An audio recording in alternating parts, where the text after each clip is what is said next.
6 number के आते हैं। तो पहला था उत्पादन के घटक होते हैं, तो इसका आपका ऑप्शन आता है। तो आपको यहाँ पर ध्यान से सुनना और देखना है, जिससे पूरे ऑब्जेक्ट है वो आपको यहीं पे याद कर लेना है, ठीक है। तो इसलिए ध्यान से देखिएगा और सुनिएगा। फिर आपका दूसरा आता है निम्न में से मध्यवर्ती वस्तु है, तो इसका आपका ऑप्शन आता टीवी, बाता मशीन और साता लकड़ी, दाता कोयला। तो यहाँ पर निम्न में से मध्यवर्ती वस्तु है, तो इसका करेक्ट आंसर आपका लकड़ी हो जाएगा। फिर आपका आता है साम्य कीमत का निर्धारण निम्न में से किसके द्वारा स्थापित होता है, तो आपका इसका ऑप्शन आता मांग, बाता पूर्ति, साता आओ बा दोनों, दाता इनमें से कोई नहीं। तो इसका करेक्ट आंसर आपका क्या रहने वाला है, इसका करेक्ट आंसर रहेगा आओ बा दोनों। फिर आपका चौथा आता है इनमें से कौन सी परिवर्तनशील लागत है, तो आपका आता संपत्ति कर, बाता कच्चे माल की लागत, साता ब्याज भुगतान और सात दाता उपयुक्त सभी। तो यहाँ पर इनमें से कौन सी परिवर्तनशील लागत है, इसका करेक्ट आंसर आपका रहने वाला कच्चे माल की लागत।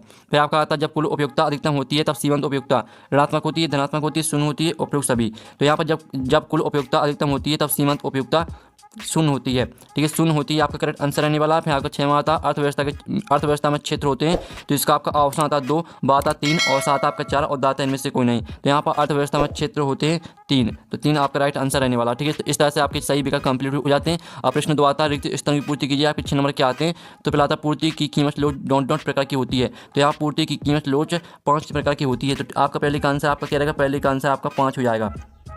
फिर आपका दूसरा आता कुल उपयोगिता डॉट उपयोगिताओं का योग होती है, तो यहाँ पर ठीक है, कुल उपयोगिता सीमांत उपयोगिताओं का योग होती है। तो सीमांत आपका यहाँ पर दूसरे रिक्त स्थान का आंसर रहने वाला है, ठीक है, सीमांत।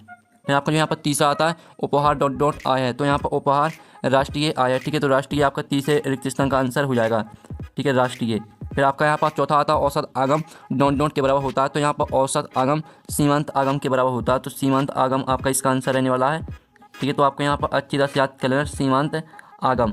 और फिर आपका आता है मांग का नियम एक डॉट दृष्टिकोण है, तो मांग का नियम एक, ठीक है, उपभोक्ता दृष्टिकोण है। तो उपभोक्ता आपका यहाँ पर आंसर रहने वाला है, ठीक है, उपभोक्ता।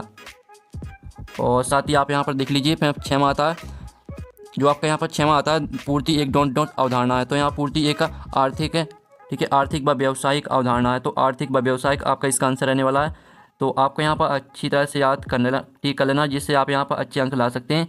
तो आर्थिक व व्यवसायिक आपका इसका आंसर रहने वाला। तो इस तरह से आपके रिक्त स्थान कंप्लीट हो जाते हैं।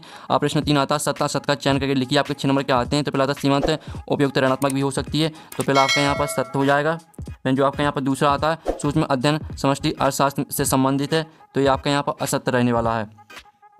फिर जो आपका यहाँ पर आता है वर्तमान समय में कोई भी अर्थव्यवस्था बंद अर्थव्यवस्था नहीं है, तो ये आपका यहाँ पर सत्य हो जाएगा।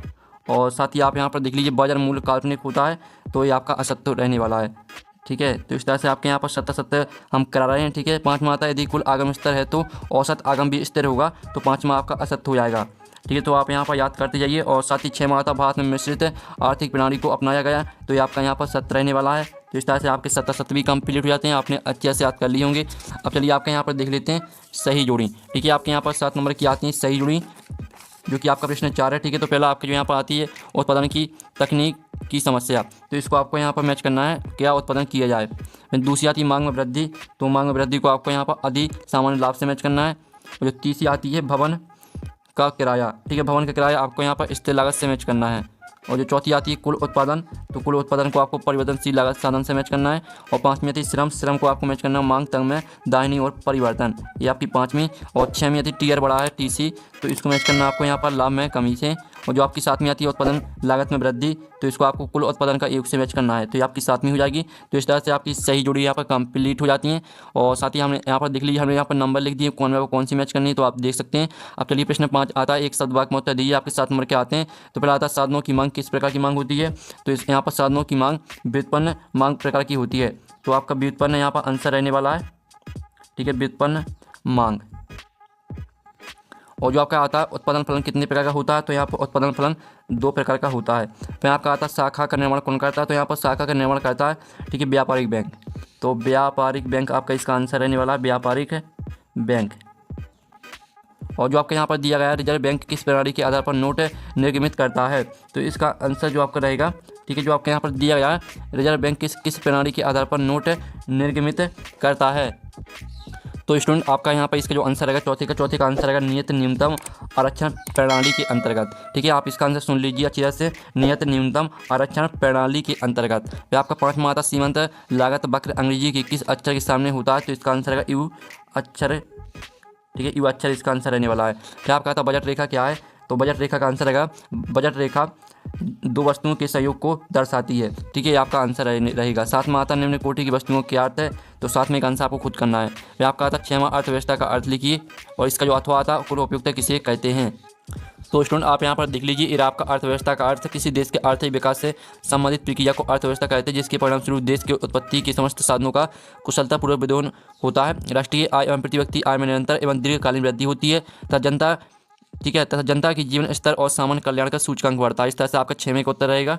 और जिसका अथवा वाला दिया गया कुल उपयोगिता किसे कहते हैं, तो इसका आंसर आपको खुद करना है। हम दोनों में से आपको एक का आंसर कराने वाले हैं। साथ माता मांग की लोच क्या मापती है, तो इसका आंसर आप यहाँ पर देख लीजिए। इसका आंसर रहेगा मांग की कीमत लोच या मापती है कि किसी वस्तु की कीमत में परिवर्तन होने पर उसकी मांग में कितना परिवर्तन होता है। ये आपका यहाँ पर आंसर रहने वाला 7वें प्रश्न का। और जिसका अथवा वाला दिया गया सूक्ष्म अर्थशास्त्र किसे कहते हैं, तो इसका आंसर आपको खुद करना है। फिर आपका आता 8वां बाजार मांग को परिभाषित कीजिए, तो इसका आंसर आप यहाँ पर देख लीजिए। इसका आंसर रहेगा बाजार की मांग की परिभाषा सरल है, या बाजार में सभी उपभोक्ताओं की किसी दिए गए सामान को खरीदने की इच्छा और क्षमता है, या बस बाजार में सभी व्यक्तिगत मांगों को जोड़ती है। पूरा आपको यहाँ पर इच्छा और क्षमता से यहाँ तक पूरा याद करना है। यह आपका 8वें प्रश्न का उत्तर हो जाता है। फिर आपका जो यहाँ पर दिया गया, ठीक है, 9वां प्रश्न है व्यष्टि और समष्टि में अंतर लिखिए। इसका अथवा था समष्टि अर्थशास्त्र की परिभाषा लिखिए। तो आप यहाँ पर देख लीजिए 9वीं का अथवा, ये आपकी समष्टि अर्थशास्त्र की परिभाषा है। समष्टि अर्थशास्त्र की एक शाखा है जो पूरे देश की अर्थव्यवस्था के बारे में अध्ययन करती है। इसे, ठीक है, मैक्रोई को आप यहाँ पर देख लीजिए मैक्रो इकोनॉमिक्स से भी कहा जाता है। ये आपका 9वीं का अथवा का आंसर यहाँ पर कंप्लीट हो जाता है। फिर आपका जो यहाँ पर इसका 10वां प्रश्न आता है प्रति व्यक्ति आय का अर्थ लिखिए। तो प्रति व्यक्ति आय का आपको यहाँ पर अर्थ लिखना है। तो आप यहाँ पर देख लीजिए इसका आंसर प्रति व्यक्ति आय किसी देश या भौगोलिक क्षेत्र में प्रति व्यक्ति अर्जित धन की मात्रा का माप है। प्रति व्यक्ति आय का उपयोग किसी क्षेत्र के लिए औसत प्रति व्यक्ति आय निर्धारित करने और आबादी के जीवन स्तर और जीवन की गुणवत्ता का मूल्यांकन करने के लिए किया जाता है। तो इस तरह से 10वें का उत्तर रहेगा। फिर जो आपका यहाँ पर इसका अथवा दिया है सकल घरेलू उत्पाद किसे कहते हैं, तो इसका आंसर खुद करना है। फिर आपका 11वां था स्टॉक किसे कहते हैं, तो स्टॉक आप यहाँ पर देख लीजिए। इसका आंसर रहेगा अर्थशास्त्र में स्टॉक शब्द से तात्पर्य उत्पादों, परिसंपत्तियों, ऋणों या धन की संपूर्ण मात्रा से है जिसे किसी निगम ने संग्रहित किया है, जो वितरण के साथ साथ बिक्री के लिए उपलब्ध है या किसी निश्चित तिथि पर रखा गया है। यह आपका 11वें का उत्तर रहेगा।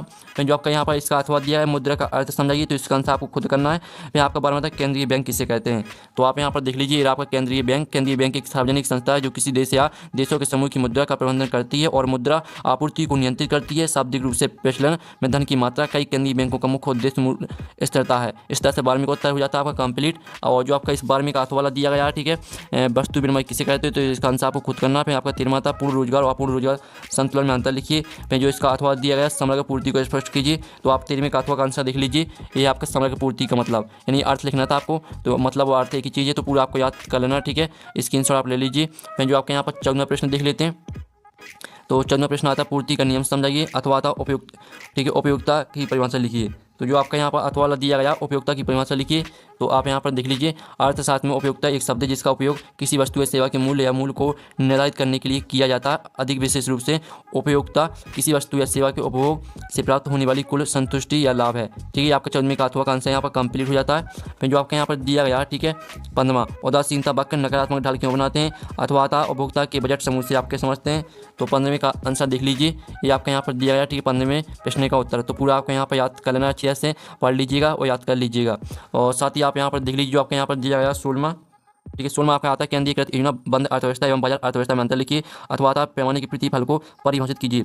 फिर आपका आता 7वां पूरक एवं प्रतिस्थापन वस्तु क्या होती है उदाहरण से लिखिए अथवा आता औसत लागत वक्र आकार क्या होते हैं कारण दीजिए। फिर आपका 18वां आता अधिमांग और अधिपूर्ति में अंतर लिखिए अथवा आता आर्थिक समस्या उत्पन्न होने के 3 कारण लिखिए। जो इनके आंसर वो भी हम बताने वाले हैं, पहले आप प्रश्नों को ध्यान से देख लीजिएगा, ठीक है। आप इन प्रश्न के उत्तर भी आपको कराए जाएंगे। हस्तांतरण भुगतान किसे कहते हैं या सनक किस प्रकार भिन्न है अथवा आता सकल घरेलू उत्पाद एवं सकल राष्ट्रीय उत्पाद में अंतर लिखिए। फिर 20वां प्रश्न आप यहाँ पर देख लीजिए, ठीक है। फिर 21वां आता क्या होगा यदि हम बाजार में प्रचलित मूल्य है संतुलन कीमत से अधिक और संतुलन कीमत से कम, इसका अथवा आप यहाँ पर देख लीजिए। फिर 22वां आता रेखाचित्र की सहायता से पूर्ति की कीमत लोच के विभिन्न रूपों की व्याख्या कीजिए और सामान्य कीमत एक स्थायी घटना कैसे समझाइए, ठीक है। और साथ ही आपका लास्ट वाला प्रश्न आता है तो इसको देख लीजिए। तो इस तरह से पूरा आपका अर्थशास्त्र पेपर कंप्लीट हो जाता है जो आपके 4 नंबर के प्रश्न है। और साथ ही जो आपके यहाँ पर 3 नंबर के प्रश्न है इनका सॉल्यूशन आपको टेलीग्राम ग्रुप में मिल जाएगा जिसकी लिंक यहाँ वीडियो के डिस्क्रिप्शन दी गई है, ठीक है। और पीडीएफ डाउनलोड करना चाहते हैं पेपर का तो उसका लिंक भी आपको वीडियो के डिस्क्रिप्शन में मिल जाएगी, तो वहाँ से आप पीडीएफ डाउनलोड कर सकते हैं। लिंक वीडियो के डिस्क्रिप्शन दी गई है। तो हम यहाँ पर नेक्स्ट वीडियो में मिलते हैं। Thanks for watching.